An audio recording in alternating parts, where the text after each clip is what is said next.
कहाँ से सीखें, कैसे सीखें और किससे सीखें कि आप सीख जाएं।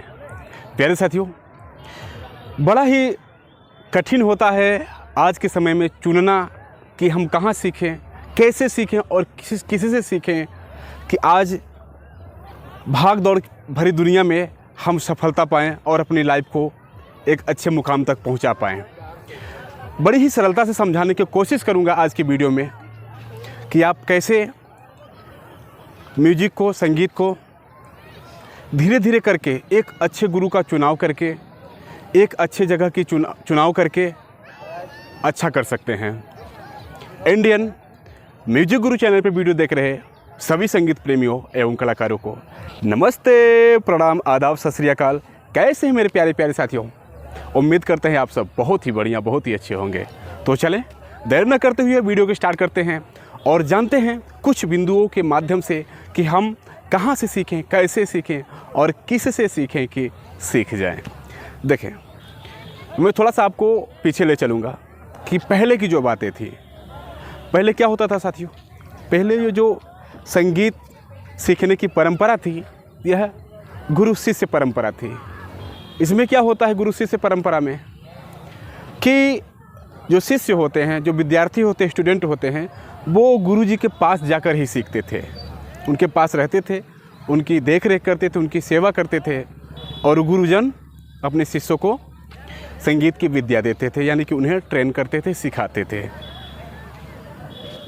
और बहुत अच्छा था यह माहौल। मतलब कहीं ऐसे शांत एरिया में, शांत जगह उनका आश्रम होता था, गुरुकुल होता था, जहाँ बच्चे रहते थे और गुरुजी भी रहते थे और सारा चीज़ बहुत अच्छे से चलता था। कुछ बातें नुकसानदेह थी उस समय भी, जैसे कि आप जिन गुरुजी के पास सीख रहे हैं तो वो गुरुजी जिस घराने से सीखे हैं सिर्फ उसी घराने का ज्ञान आपको मिल पाता था।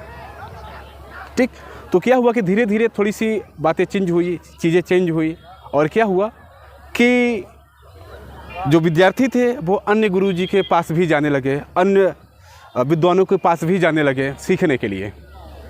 तो इससे क्या हुआ कि उन्हें और प्रकार, और भी वैरायटी संगीत की सीखने को मिली, तो उनका और विकास हुआ संगीत क्षेत्र में और वो और अच्छा करने लगे। तो ये पुरानी बातें थी। अब हम आज की बातें करते हैं। आज क्या माहौल है, आज का जो जनरेशन है साथियों, और इतना भाग दौड़ है आज की लाइफ में कि क्या बताएं। तो आप कैसे सारी चीज़ों को मैनेज करके कैसे बिठा पाएँ और कैसे सही गुरु का चुनाव कर पाएँ कि आप संगीत अच्छे से सीख पाएँ और अपने लाइफ को अच्छा बना पाएँ संगीत के माध्यम से। देखें साथियों, आज इंटरनेट की वजह से, सोशल मीडिया की वजह से बहुत सारे गुरु पैदा हो गए हैं। हाँ, जो थोड़ा बहुत भी संगीत के बारे में जान गया कि सारेगामापा क्या है, कुछ गाने उतारने लगा, कुछ राग सीख लिया, वो फटाक से गुरु बन गया, अपना चैनल बना लिया यूट्यूब, फेसबुक, इंस्टाग्राम पे, और वो ज्ञान खुद देने लगा, जबकि उसे अभी ज्ञान लेने की आवश्यकता है। जो कि आप यह चीज़ जानते हैं कि ये जो संगीत है जीवन तक सीखने की चीज़ है। आप सिखा सकते हैं बट आप खुद तो कॉन्फिडेंस में हो जाइए। पहले आपके पास कुछ विद्या संग्रहित हो जाए तब आप बांटें तो थोड़ा सा अच्छा लगे। क्योंकि आपके पास जब बहुत सारी विद्या रहेगी तो अपने स्टूडेंट को, अपने बच्चों को आप कई प्रकार से समझा सकते हैं। अगर एक प्रकार से नहीं समझ पा रहा है तो उसके सामने आप 10 और प्रकार रख सकते हैं कि देखिए भैया, इस तरीके से आप समझ सकते हैं, इस तरीके से समझ सकते हैं, इस तरीके से समझ सकते हैं। तो इससे क्या होगा कि आपके स्टूडेंट को बड़ी ही सुविधा मिलेगी, वो आसानी से आपकी बातों को समझ पाएगा और सीख पाएगा। हालांकि एक चीज़ सोशल मीडिया की वजह से एक चीज़ बहुत अच्छा हुआ कि जैसे जो दूर दराज से स्टूडेंट आते थे, जिनके पास पैसे नहीं थे या समय नहीं था, उनके लिए यह चीज़ बहुत अच्छा हुआ कि वो घर बैठे ही संगीत की विद्या प्राप्त करने लगे। उन्हें बहुत बड़ी ही सरलता से संगीत की विद्या मिलने लगी। ये चीज़ बहुत अच्छा हुआ और बहुत अच्छा भी है ये चीज़ कि हर लोग छोटी छोटी भी चीज़ें या बड़ी सी बड़ी चीज़ें भी घर बैठे पाने लगे। लेकिन इसे कुछ नुकसान, जैसा कि मैं बता दिया ना कि कुछ नुकसान भी है। जैसे एक एग्जांपल हम ले लेते हैं कि एक नए डॉक्टर साहब थे और वो इलाज करते थे लोगों का। तो किसी ने बता दिया कि जैसे हमारी आँखें कभी कभी लाल हो जाते हैं ना, ऐसे एलर्जी से, तो उनको बता दिया गया कि भैया ऐसा ऐसा कुछ करने से भी हो जाता है, आपकी आँख ठीक हो जाती है। तो कोई पेशेंट उनके पास गया जिसकी आँखें लाल थी, तो डॉक्टर साहब ने बताया कि आप ऐसा करें कि लाल मिर्च को पत्थर पर पीस कर आँखें बंद कर अपने आँख पर रख लीजिए और आपकी आँखें एकदम अच्छी हो जाएंगी। उस इंसान ने ऐसा ही कुछ किया, तो आप समझ सकते हैं कि उसका परिणाम क्या हुआ होगा उसका रिजल्ट क्या मिला होगा। तो ये जो एग्जाम्पल है साथियों ना, आज के गुरुओं का एग्जाम्पल है कि ऐसे गुरुओं से थोड़ा सा आप सतर्क रहें, कहीं लाभ पाने के चक्कर में आपको ज़्यादा नुकसान ना झेलना पड़ जाए। हाँ, आपको ज़्यादा नुकसान ना झेलना पड़ जाए, तो इससे सतर्क रहना है आपको। अब बात आती है कि तब हम कहाँ जाएं, किससे सीखें और जल्दी कैसे सीखें। तो साथियों देखें, एक बात आप क्लियर हो जाएं कि अगर किसी के पास बहुत अधिक ज्ञान है, बहुत ज़्यादा जानकार है वो उस विषय में, तो ज़रूरी नहीं है कि वो बहुत अच्छे से आपको बता ही लेगा। समझे, बहुत ही उसके पास नॉलेज है, बहुत जानकार है उस क्षेत्र में, उस विषय में, तो ज़रूरी नहीं है कि वो आपको अच्छे से समझा ही लेगा। नो। या बहुत आप चैनल देखेंगे, अगर सोशल मीडिया पर आए, बहुत सारे चैनल देखेंगे, बहुत सारे अकाउंट देखेंगे आप, तो बहुत सारा उनका फॉलोअर्स है, बहुत सारा सब्सक्राइबर है, तो वहाँ भी ज़रूरी नहीं है साथियों कि बहुत अच्छा ही वो बताते हैं, बहुत ही अच्छा बताकर आपको सिखा दें। नो, ये भी बात मायने नहीं रखती। आपको किनको चुनना है?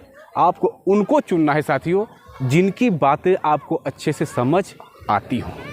हाँ, ये मेन चीज़ है साथियों कि जैसे कोई पढ़ा रहा है, कोई बता रहा है आपको, कोई संगीत सिखा रहा है, चाहे ऑफलाइन चाहे ऑनलाइन, चाहे जिस तरीके से भी, अगर उसकी बातें आपको ना 100% समझ में आए, अगर 80% भी आपको समझ में उसकी बातें आती हैं, उसका बताने का तरीका आपको समझ आता है, तो उसे फॉलो कर लीजिए, अच्छे से सीखिए, उससे समझ आ जाएगा साथियों। वो गुरु आपको समझा ले जाएगा जिसकी बातें आपको समझ में आ रही हैं। जब अगला हमें बता रहा है, बोल रहा है, समझा रहा है और उसका बताना, उसका समझाना हमारे समझ में ही नहीं आ रहा है, तो हम कहाँ से समझ पाएंगे।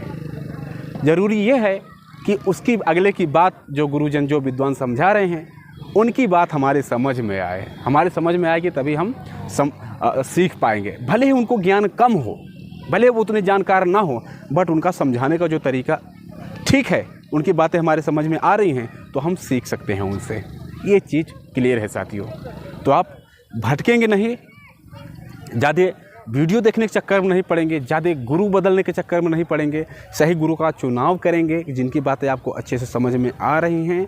और क्या होता है ना कि आप जब बड़े ध्यान से, बड़े अच्छे तरीके से उन गुरुजी को पढ़ेंगे, समझने की कोशिश करेंगे, तो आपको पता चल जाएगा कि हाँ, ये रियल में बता रहे हैं दिल से कि नहीं। आपको समझ आ जाएगा, वहाँ आपको कुछ भी खोजने की ज़रूरत ही नहीं है, रियलिटी झलकती है। जो वास्तविकता होता है साथियों, वो पता चल जाता है कि कहाँ रियल चीज़ है और कहाँ फेक है। तो ऐसा आप दिमाग लगाएं कि जिनकी बातें आपको 100 में 80% समझ में आ रही है, वो समझा रहे हैं अच्छे से, उनको फॉलो कर लीजिए आप और लग जाइए उनके साथ में। ठीक, तो प्यार से सीखिए, दिल लगाकर सीखिए। रियाज बहुत ही ज़रूरी है। अगर कितना भी अच्छा गुरु आपको मिल जाए और आप रियाज नहीं करेंगे, तो कितना भी अच्छा विद्वान हो, कितना भी अच्छा बताने वाला हो, उसका बताना और आपका सीखना बेकार है, दोनों चीज़ें। तो आपको कोशिश करनी है कि रियाज भी ज़्यादा से ज़्यादा करें, ऐसा गुरु का चुनाव करके फिर आप अच्छे से समय दें, उस पर लगातार समय दें। 100% रिजल्ट निकलेगा और आप 100% सीख पाएंगे। ठीक, तो साथियों, जैसा आप जानते हैं कि मैं प्रयागराज से हूँ और यह स्थान बड़ी ही प्यारी, चूँकि प्रयागराज में बहुत सारी नदियाँ बहती हैं, तो यह भी एक प्यारी सी नदी है जहाँ मैं वीडियो शूट कर रहा हूँ। कभी आना हुआ आपका तो दिखाएंगे इन सब स्थानों को, बहुत अच्छा लगता है, बहुत लोग आते हैं इधर घूमने वगैरह। ठीक, तो मिलते हैं किसी और प्यारे से वीडियो के साथ। तब तक के लिए आप सभी साथियों, सभी दोस्तों से नमस्ते, प्रणाम।